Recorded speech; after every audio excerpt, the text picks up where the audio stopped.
Nestled in the heartbeat of Neal's yard, Wild Food Cafe is an oasis of raw-centric wild vegan cuisine. I'm here today to find out more about this virtuous diet, lifestyle and well-being choice.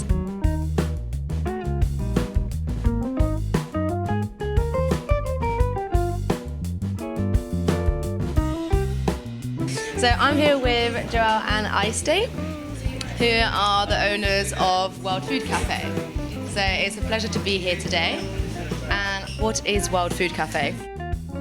Wild Food Cafe is an oasis, first of all. We created it as an oasis in the center of town for people to be nourished, and not just on food, but on a high vibration, on positive energy, and on a like-minded spirit of community. But we tend to not call ourselves either raw restaurant, vegetarian or vegan. We're trying not to bracket ourselves in one specific limited group, because we want to make sure that people remember it's not just about food, it's about the energy with which the food is made, it's about the people, it's about the community. And people tend to get nourished with the food more when all these other aspects, less physical aspects, are present as well.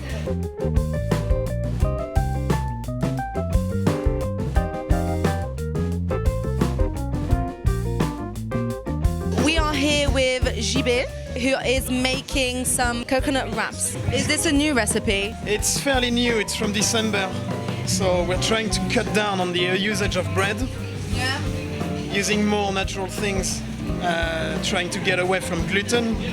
Gluten comes from glue, and it's kind of glues into your intestine and everything. So it stays in the intestine for a bit too long, and it helps the propagation of bacteria and fungus and stuff like this that might not be so good for your health.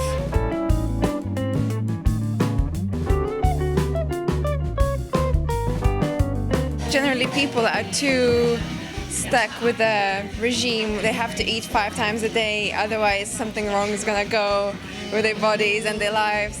We're encouraging, especially in our workshops, we're encouraging people to take control and become more aware of their bodies and start asking whether I want a meal now or whether I do not want a meal now. And a lot of times people don't want to eat, maybe just want to drink water, or maybe just want to skip a meal. And when people start becoming more fluid with their nutrition and start listening to themselves more, those meal plans and strict 5 meals a day disappear.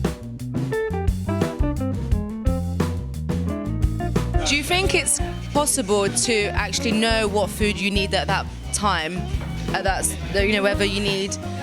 I sometimes crave avocados, or one time I craved sweet corn, and I wonder whether people should actually, as you were saying, listen to themselves. Do you think it's possible to kind of just follow your own nutritionist inside? Absolutely not. People should only listen to me and my books and my teachings. Whatever you do, don't listen to your body or your mind or your heart. Listen to me, a professional nutritionalist, not.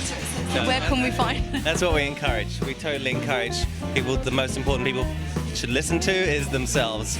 And that starts with asking the right questions and feeling for the subtle guidance and trusting the process of the genius inside and the healer inside and the nutritionist inside and the chef inside, and building that relationship, because that's an authentic connection that's a lot more powerful than trying to eat intellectually or from a book or from outside guidance, which can be very confusing, especially since everyone seems to be saying a different thing.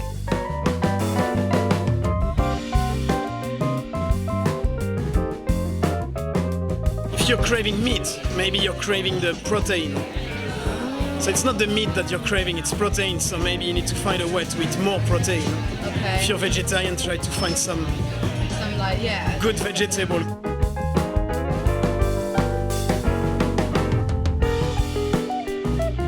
What are your favourite foods at the moment in regards to superfoods? Lucuma, or there's so many. What would you say is your favourite at the moment? My favorite at the moment is olives, the food that's very often overlooked and the food that most people haven't actually tried in its true high quality form. Most of the olives we get in the tins, we wouldn't even call them olives. They're just like something resembling olives.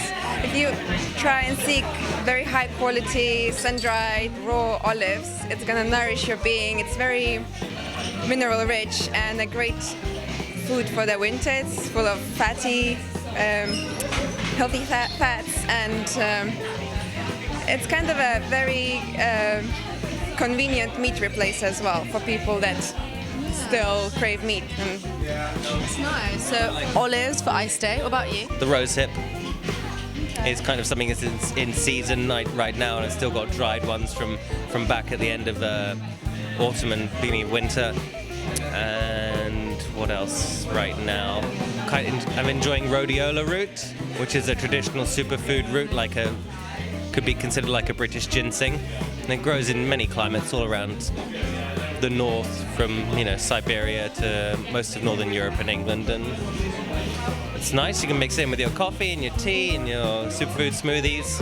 It's rather a less known one.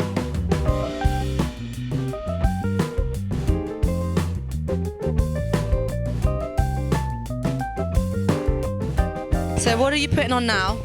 The sprouted chickpea hummus, raw.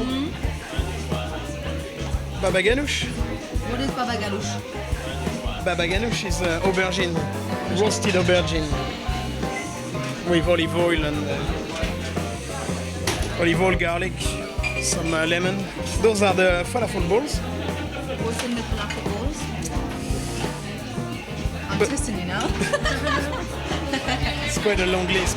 Butternut squash, green olives, and a few Really nice. sesame seeds, pistachios. Yeah, those are the main ingredients. And lots of spices. How long would you leave it to grill? Around like a minute. Just a little bit of activated. There you go.